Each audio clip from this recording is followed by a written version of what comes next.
보실 하나님의 말씀은 두 군데입니다. 두 군데. 먼저 신약성경 누가복음 9장 46절부터 48절 9장 누가복음 9장 46절부터 47절입니다. 기록을 해드리겠습니다. 제자 중에 누가 크냐 하는 변론이 일어나니 예수께서 그 마음에 변론한 것을 아시고 어린아이 하나를 데려다가 자기 곁에 세우시고 그들에게 이르시되 누구든지 내 이름으로 이런 어린아이를 영접하면 곧 나를 영접하며 또 누구든지 나를 영접하면 곧 나를 보내신 이를 영접함이니라. 너희 모든 사람 중에 가장 작은 그가 큰 자니라. 아멘. 한 군데로 오십니다. 신명기 6장 6절부터 9절 공독을 합니다.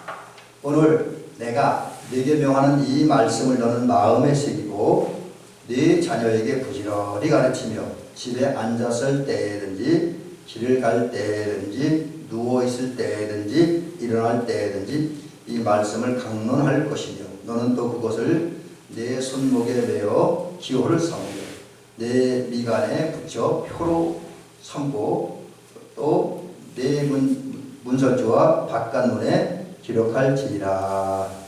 아멘. 오늘은 이제 어린이 주일을 맞이해서 이 말씀 가지고 주보에 기록된 대로 숨은 보배인 어린이들을 대하는 길, 뭐 이제 또 어린이들이 할 일, 뭐 이런 제목으로 말씀을 함께 드리면서 은혜를 나누도록 합니다.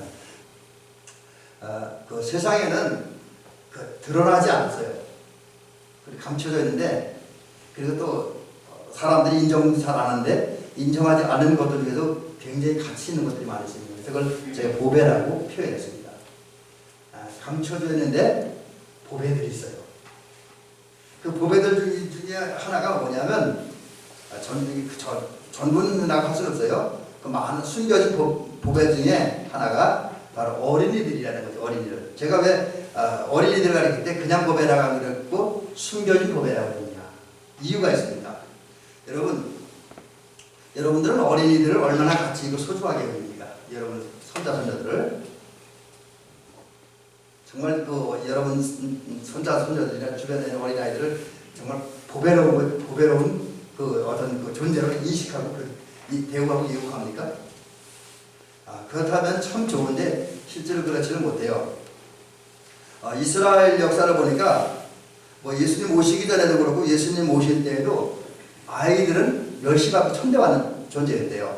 어느 정도였냐면 이스라엘에서 인구 조사를 하잖아요. 그러면 인구 조사를 할 때 어린아이 숫자에 포함시키지도 않았다는 겁니다. 어린이 숫자도 안 셌대요. 그만큼 어린이를 무시했다는 거지요. 또 이게 이제 사회에서 먹는 게 아니라 요즘 교회들도 보면 모르겠어요. 요즘은 이제 제가 도시 안에서도 가고 이제 어린이들이 없는 교회에서 일사하고 그렇게 잘 모르겠는데 그 전에 그 경험을 해본 바에 의하면 교회들조차도 어린이들의 가치를 그렇게 소중하게 생각을 하지 않는 것 같아요. 왜? 어린이들은 사실은 제가 이렇게 목회하면서 봐도 마냥 투자만 해야 돼, 마냥 베풀기만 해야 돼요. 어린이에 대해서 교회에 돌아올 게 별로 없습니다. 그러다 보니까 이제 그런 현상들이 생기는 것 같아요. 근데 그 어린이가 보배입니다. 왜 보배냐? 몇 가지 측면에서 살펴보면 이와 같습니다. 그 어린이들 보배인 거 드러나는 게 뭐냐면 그 예수님께서 갈릴리 바다 건너편에 가셨고 그 다음에 한 산으로 가셨습니다. 그때 많은 사람들이 몰려오니까 오병이어의 기적을 일으킵니다. 근데 오병이어의 기적을 일으킬 때 뭘 사용했는지 아십니까? 그때 예수님이 오병이어의 기적을 사용한 게 보리떡 5개와 물고기 2마리잖아요. 근데 예수님이 오병이어의 기적을 일으킬 때 사용한 물고기 2마리와 보리떡 5개를 누가 바쳤느냐? 여기 오늘 자막에 있는 대로 어린아이가 바쳤습니다. 어른이 바친 게 아닙니다. 어린아이가 제 해석대로는 여기 예수님 오신다는 게 예수님 말씀 들으러 예수님 하시는 이름으로 온다 그러니까 엄마가 점심 먹으러 도시락 싸준 거예요. 근데 그 도시락 싼 거를 싸운 그 보리떡 5개 물고기 2마리를 예수님이 필요로 하게 드린 거예요. 그때 예수님은 그걸 가지고 500의 기적을 일으켜서 장정만 5,000명. 아마 남자와 여자 그리고 노년들을 포함하면 최소한 제가 추측할 때, 이건 정확한 숫자는 아닙니다. 제가 추측하면 최소한 15,000에서 2만 명을 먹였다라고 하는 거죠. 그 2만 명을 먹이는 양식을 한 어린아이가 드린 보리떡 5개와 물고기 2마리를 가지고 일으키셨다. 그 역사를. 그런 면에서 보면 어린아이의 가치는 존재다. 근데 어린아이의 가치는 여기서 증명됩니다. 그 우리 역사상에 스파르타라고 하는 그 민족이 있었는데 스파르타 그 제국에서 있었던 이야기라고 합니다. 어느 날 왕이 그 백성들에게 요구를 했대요. 당신들이 아이 50명을 내 왕에게 달라고. 뭐라고? 이유는 모르겠어. 왕이 50명의 아이를 달라. 그렇게 요구를 한다는 거죠. 그랬더니만 그 백성들이 뭐라고 대답을 했냐면, 왕이시여, 우리가 왕의 명령을 순종하고 따르게 해야 되지만 아이 50명은 못 바치겠습니다. 대신에 성인 100명을 뽑아 왕에게 바치라고 바치겠습니다. 그렇게 얘기했다는 거예요. 그러니까 스파르타라고 제국에서도 그 스파르타 사람들도 그 아이가 장차에 그 나라의 미래를 이끌어갈, 미래를 책임질 존재라고 하는 사실을 기억하고 아이의 생명을, 그 중에서 아이 50명의 생명을 성인 100명의 생명보다 더 귀하게 취급을 했다는 거예요.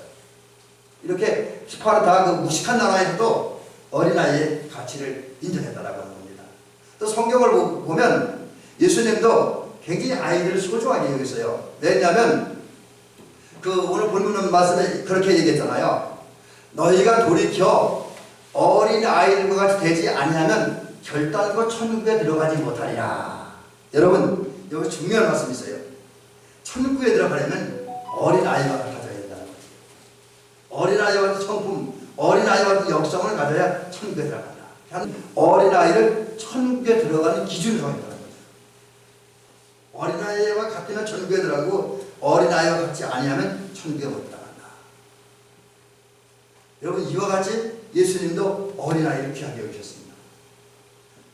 제가 지금 예수님과 관계해서 어린아이의 가치를 두 가지 말씀드렸어요. 예수님과 연결시켜서 그 스파르타식 사람들의 그 이야기 속에서도 이제 어린아이의 가치를 설명해 드렸습니다. 그렇다고 한다면 어느 결론이 뭐냐? 어린아이들은 우리에게 당장 어떤 혜택을 주거나 유익을 주는 것은 아니지만 이 시대에 또 우리 가정에 또 우리가 속한 이 교회의 보배라고 하는 거예요. 보배. 여러분, 아이들은 보배예요. 여러분 가정에 손자들이 있고 손녀들이 있잖아요. 그렇죠? 우리 박기호 권사님도 은걸이가 있고 은설이가 있습니다. 저에게도 외손자이지만 우리 할미가 있습니다. 그 아이들이, 또 우리 장로님에게도 이제 그 손자 손녀들이 있습니다. 그 아이들이 보배라는 말입니다. 보배. 자, 그러면 지금 아이들을 보배라고 그랬는데 아이들이 보배가 되는 이유에 대해서 좀 더 구체적으로 한번 알아보도록 합니다. 살펴보도록 합니다. 예수님은 어린아이를 이제 예수님도 그렇게 얘기하고 있어요. 약하고 무능한 존재다. 아까 그랬잖아요. 유대 사회에서 이 아이들이 약하고 무능한 존재라고 인정을 했어요. 그래서 인구조사를 할 때 쉬지 않았어요. 무시했습니다. 근데 예수님은 뭐냐면 오늘 성경을 통해서 그런 어린아이 하나를 영접하는 것이 그냥 어린아이를 영접하는 것도 끝나는 것이 아니라 예수님을 영접하는 것이다. 그랬어요. 그리고 예수님을 영접하는 것은 뭐냐? 하나님을 영접하는 것이다. 여러분, 그래서 오늘 여러분들이 예수님 그 어린아이를 여러분 집에 있는, 여러분 주변에 있는, 또 우리 나라 안에는 어린아이, 우리에게 별 도움도 안 되고 우리에게 그 큰 사랑과 희생만 요구하는 그런 어린아이를 내 마음으로 영접할 때, 받아들일 때, 그건 어린아이 하나 영접하는 것이 아니라 예수님 영접하는 거예요. 이게 제 얘기 아니라 오늘 본문의 얘기입니다. 성경 말씀이에요. 그리고 하나님 영접하는 것이다. 그리고 더불어 이것은 또 다른 의미가 뭐냐면 결국 어린아이를 영접함으로써 예수님을 영접하고 하나님을 영접함으로 결국 더 나아가 어떤 단계까지 하면 하나님과 하나가 되고 예수님이 하나가 되는 것이다. 여러분, 그렇습니다. 굉장히 중요한 말씀이라고 저는 여깁니다. 때와 장소를 가리지 않고 아무 때나 터지는 핸드폰 명품입니다. 핸드폰 잘 켜져 있죠. 어쨌든.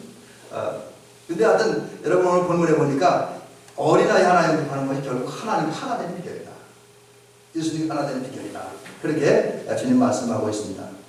왜냐하면 예수님께서 왜 이렇게 어린아이 하나의 가치를 인정하냐면 어린아이는 약하잖아요. 아까 얘기했는데 약해요. 무능해. 자기 스스로 아무것도 할 수 없습니다. 엄마 아빠가 없으면 안 돼요. 형이 없으면 안 돼요. 또 교회에서는 교사가 없으면 안 됩니다. 누가 있어야 돼요. 그렇기 때문에 이 아이들은 결코 자기를 높이지 않습니다. 자기 연약함과 부족함을 알기 때문에 철저하게 인간적으로는 어머니 아버지를 의지하지. 자기를 낮추고. 그리고 어머니 아버지를 의지하는 이들의 믿음 속에는 어떤 뭐 계산이나 어떤 뭐가 껴있잖아요. 순수해요. 깨끗해요.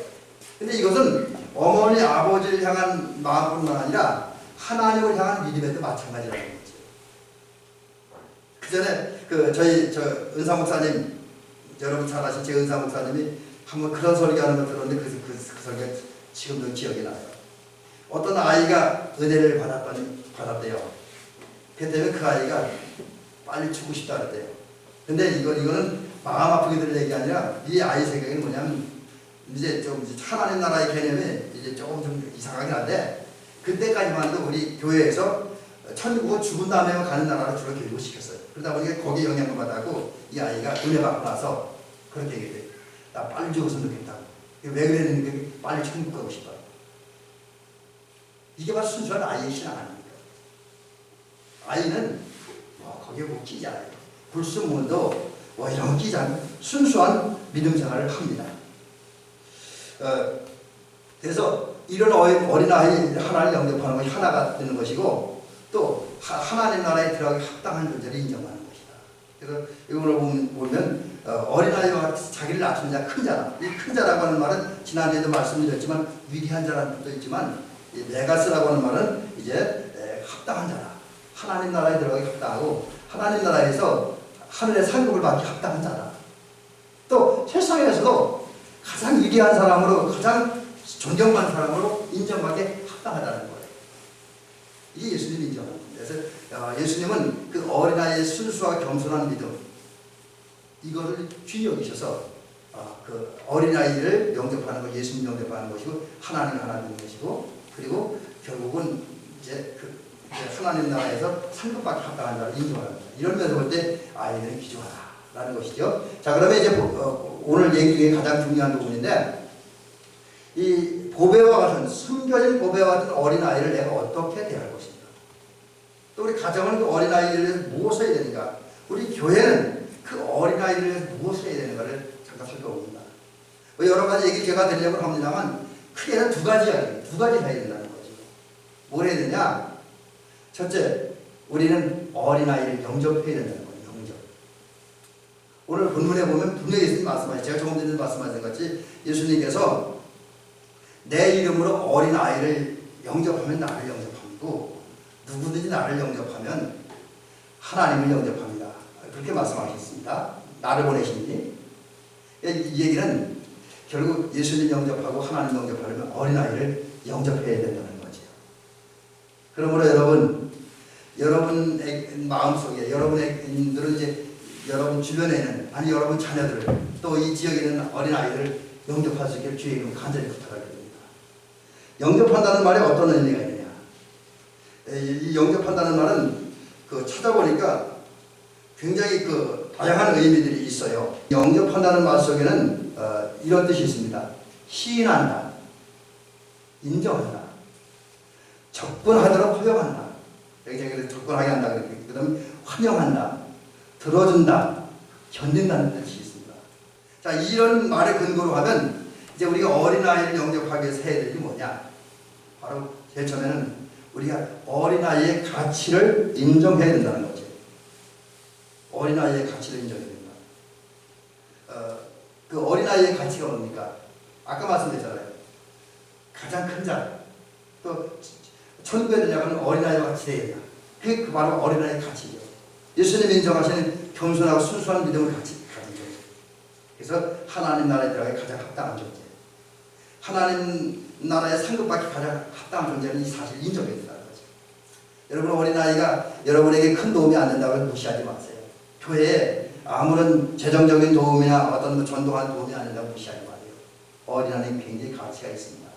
그래서 우리 어린아이의 가치를 인정해야 돼요. 그게 예수님 어린아이를 내게 모셔야 돼요. 영접하는 거예요. 그 다음에 그 어린아이를 영접한다는 것은 어린아이들이 내게 다가올 때 막지 말라고 하는 거죠. 사실 여러분 아이들이 와서 안기고 막 하고 그래서 옷이 지저분해지고 막 내 머리 스타일 구겨지고 내 옷에 뭐가 묻고 그럼 짜증나죠. 또 피곤한데 더욱 짜증나죠. 그럼에도 불구하고 어린아이들이 다가올 때 절대로 막지 말라고 하는 거예요. 어린아이들이 내가 우리 그 목사님에게 오고 장로님에게 오고 권사님에게 오고 할아버지에게 오고 할머니에게 오고 엄마에게 오고 그럴 때 막지 말라는 거예요. 또 어린아이들이 얘기할 때 막지 말라는 거예요. 어린아이들이 내게 다가올 때 막지 말아라. 그 다음에 세 번째는 오히려 막는 것 정도, 막지 않는 것 정도 끝나는 것이 아니라 어린아이 다가올 때 환영해야 된다는 거지. 어서 와. 마음과 생각이면 갑자기 어서 와. 마치 예수님 나셔오실 때 아멘 주 예수님 어서 오시옵소서 하는 그 마음 가지고 어린아이를 환영해야 된다는 거죠. 그게 영접하는 거라는 거죠. 그 다음에 그 네 번째가 되겠죠. 우리가 어린아이를 영접한다고 하는 것은 어린아이를 살다 보면 그들이 하는 얘기가 있어요. 근데 어린아이들 얘기 가운데 어떤 때는 그들이 연약하고 부족해서 또 억울해서 하는 얘기들이 있어요. 그러니까 아이들이 살다 보면 이렇게 이런저런 이유로 해서 억울하고 속상하고 기분 나쁘고 그럴 때 하는 소리가 있어요. 근데 그 소리 무시하지 말고 기꺼이 들어줘야 된다는 거죠. 그 다음에 제가 순수하고 맑은 이야기라 그러는데 그들이 뭐 자랑하는 거, 뭘 하는 거 자랑하는 거, 또 뭐 자기의 꿈 얘기하는 거 이런 그들 속에 있는 그 순수하고 맑은 아무 티 없는 그들의 이야기를 들어주는 거죠. 그게 어린아이를 영접하는 것이다 라는 것이죠. 그 다음에 영접한 다음에 들어주고 끝나는 것이 그 아이들과 주님 안에서 기도하면서 신앙적 교제, 영적인 교제를 계속 나누고 있는 거예요. 그게 영접하는 것이다.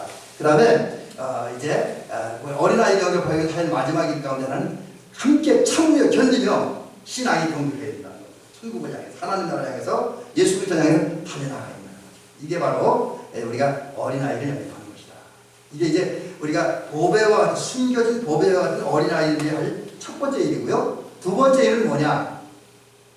어린아이를 신앙으로 가르쳐야 된다. 신앙 교육을 시켜야 된다. 사실 이 부분에 있어서는 아쉬운 분들이 많죠. 저도 돌아보면 제가 이제 우리 그 두 딸을 키웠는데 뭐 잘 키웠다고 그럴 수도 있고 잘못 키웠다고 그럴 수도 있는데 어쨌든 제가 신앙적인 면에서 보면 아이들에게 아쉬운 점이 있어요. 우리 작은아이가 뭐 전도사라고 지금 이제 기독교 감리 기독교 대한 감리 교육부에서 지금 찬양팀 만들고 뭐 이런 봉사일로 활동합니다만 그래도 아쉬워요. 신앙 교육 면에서 볼 때. 그래서 아쉬움이 많은데 우리가 그래서 다시 한번 다짐해요. 내 손자, 내 외손자, 또 내 아들, 심지어 장성했지만 내 자녀들을 신앙으로 교육시켜야겠다. 그런 열의를 가져야 된다는 거죠.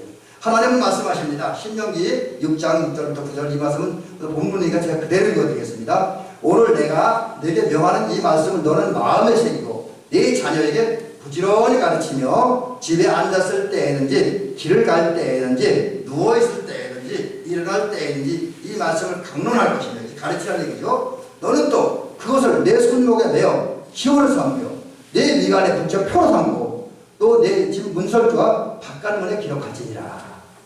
여러분 이 말씀을 통해서 주님은 우리 자녀 교육을 위해서 두 가지를 하라고 합니다.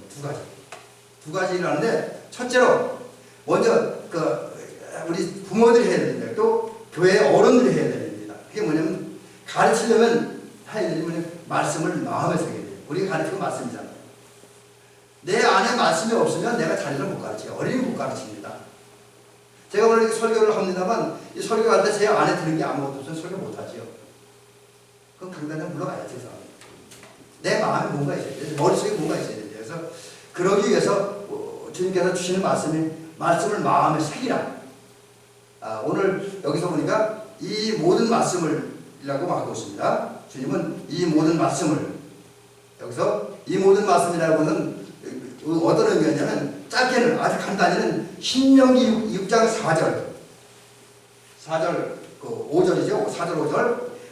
유일하신 하나님을 마음을 다하고 뜻을 다하고 힘을 다해 사랑한다. 이 말씀을 마음에 새기라는 거예요. 여러분 마음속에 하나님을 사랑하는 말씀을 마음에 새겨두실 주의를 간절히 부탁드립니다. 그 다음에 이 말씀, 마음에 새길 말씀 또 뭐냐?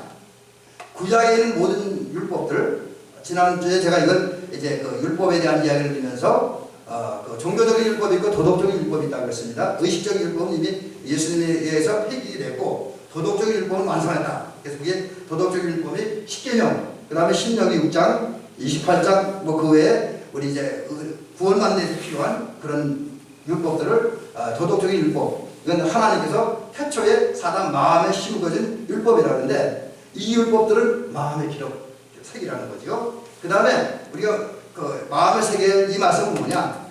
신약에 기록된 생명의 복음, 예수님 그 자체죠. 예수님 그 자체. 그것을 마음에 새기라. 그럼 새긴다는 말은 뭐냐? 기본적인 의미는 나의 삶의 원리를 삼는 거예요. 말씀을. 마음을 다하고 힘을 다하고 뜻을 다해 하나님을 사랑하는 말씀. 또 십계명과 그 외 신명기 6장에 여러 가지 말씀들, 28장에 복받는 말씀들, 이것을 마음에 새기라는 거죠. 예수를 믿어야 구원받는다는 이 진리를 마음에 새기라는 거죠.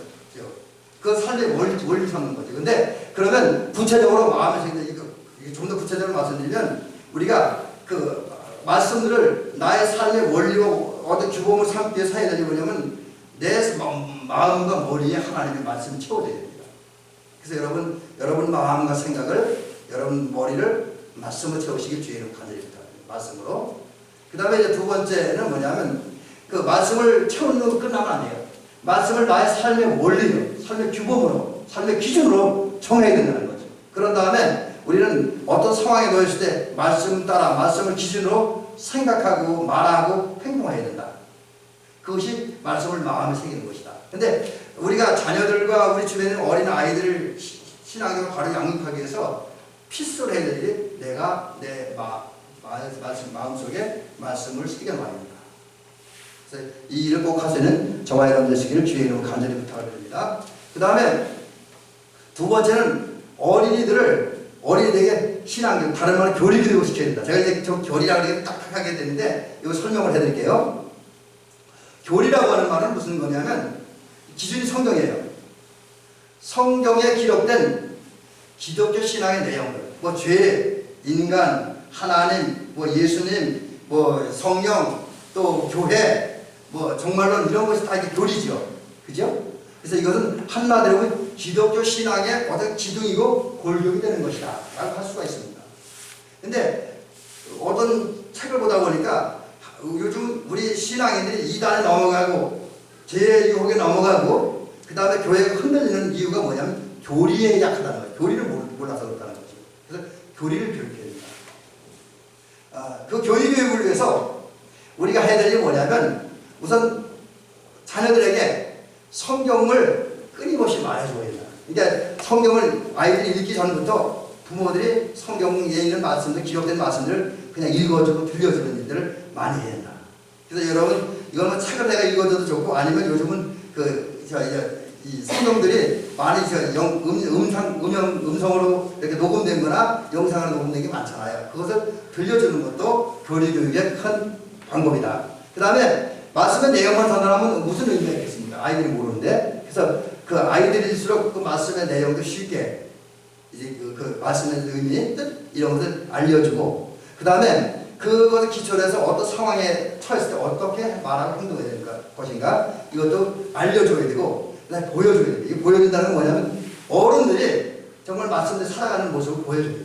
그래야만 교리교육, 신앙교육이 제대로 되어진다라는 것이죠. 그 다음에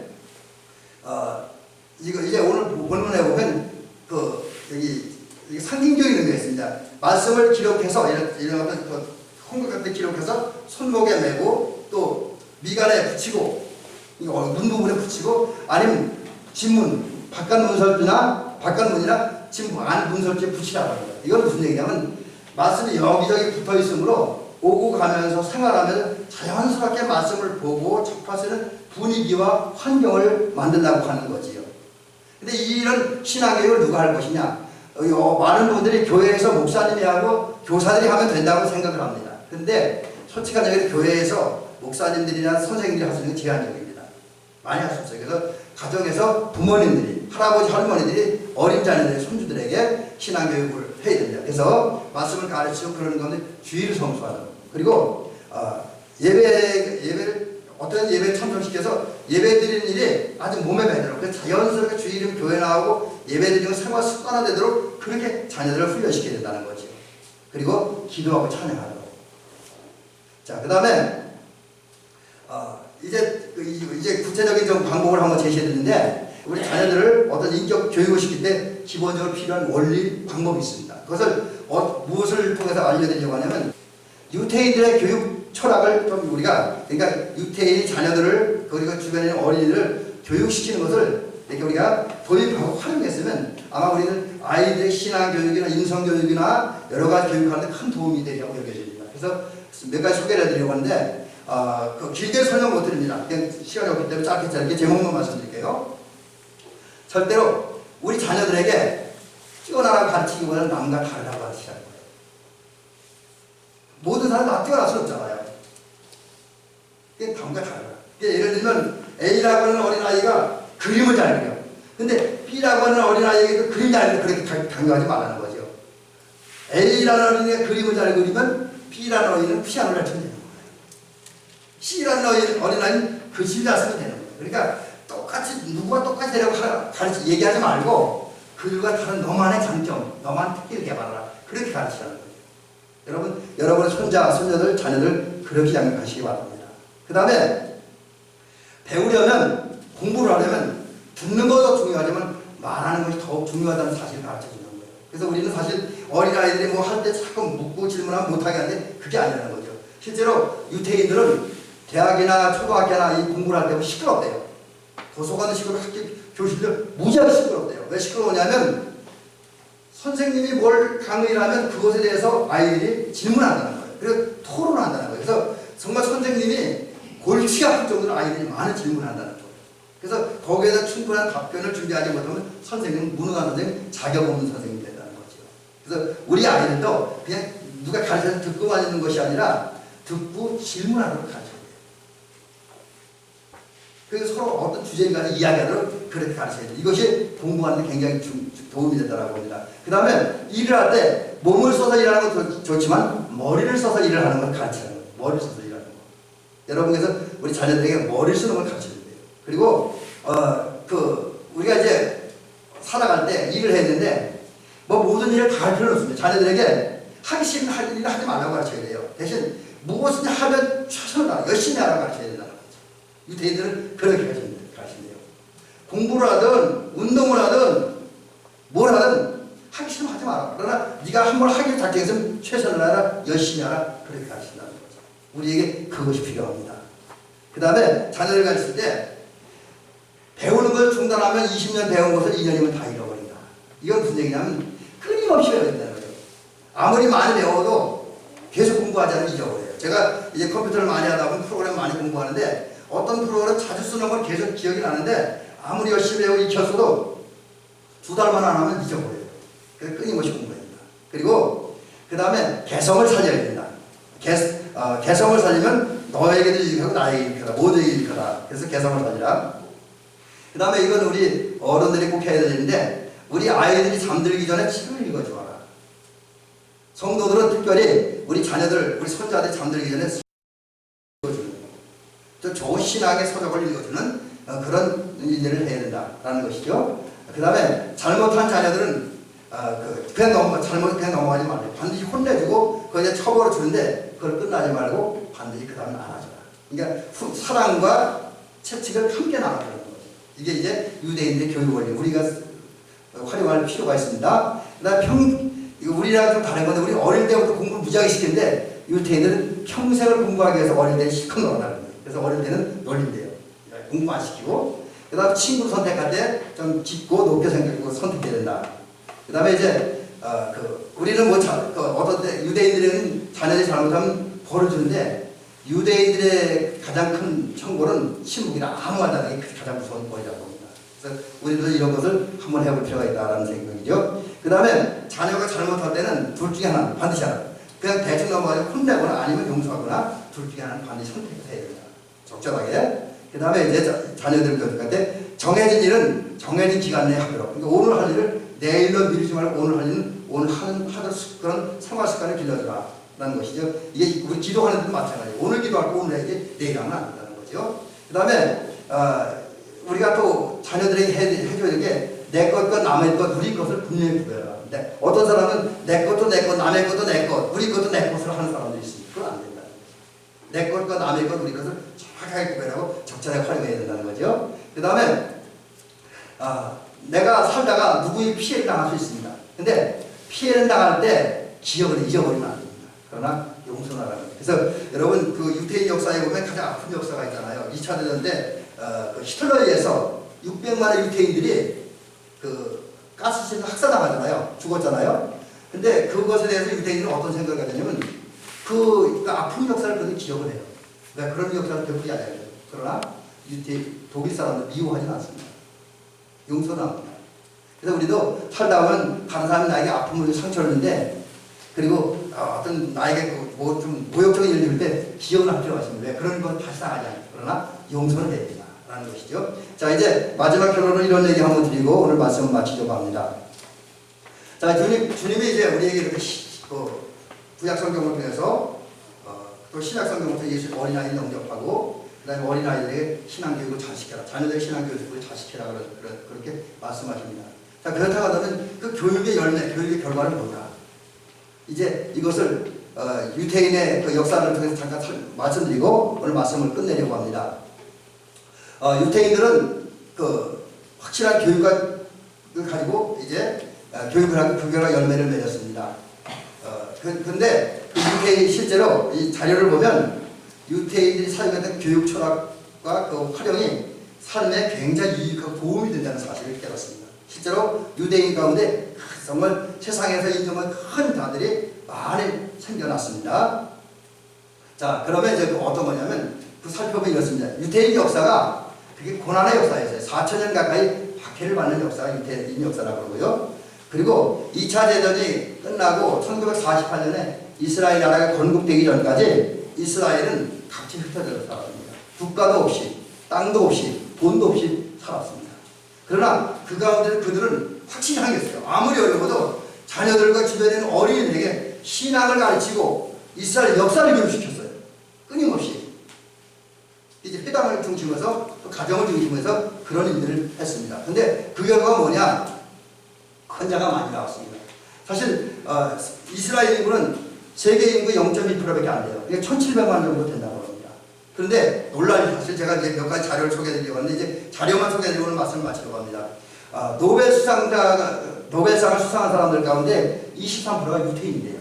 우리나라는 노벨상 수상한 사람 좀 이상하게 수상한 사람 한두 명 있어요. 이상하게. 근데 인정도 못 받아요, 그거는. 근데 그 유태인은 23%가 노벨상 수상한 사람의 23%가 유태인이라는 거예요. 굉장히 많이 차지한 거예요. 그 다음에 미국에 억만장자가 있는데 엄청난 부자들 있죠? 40%가 유태인이래요. 40%가. 엄청난 거죠? 그리고 실제로 미국에서 유명한 뭐 역사 그 과학자들이라든지 뭐 이런 분들 보면 아인슈타인, 에디슨, 스티븐 스필스버그, 그 다음에 지커버그는 요즘 많은 사람들이 쓰는 저도 활용한 그 페이스북을 만든 사람이라고 해요. 이분들 다 유태인이라는 겁니다. 그래서 역사적인 인물들이 유태인들 가운데 많이 나왔다고 합니다.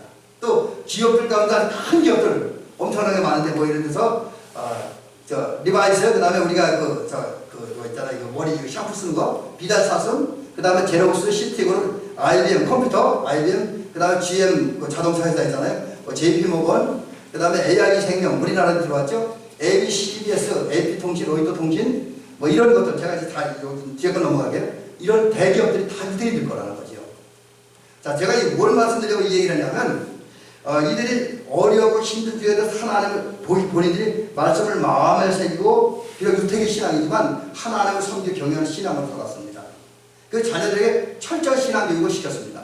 그렇기 때문에 하나님께서 그들을 도우시고 역사하심으로 신앙 교육, 역사 교육이 열매가 맺힌 거예요. 그 결과 이스라엘은 지금 땅덩어리 적고 인구는 적지만 세계를 주름자는. 여러분 우리나라가 경제적으로 좋다면 거기는 우리나라보다 GNP가 수입이죠. 수입 시계 얘기하면 수입이 우리보다 3배는 높아요. 우리가 $10,000인데 거기 $30,000이라고 합니다.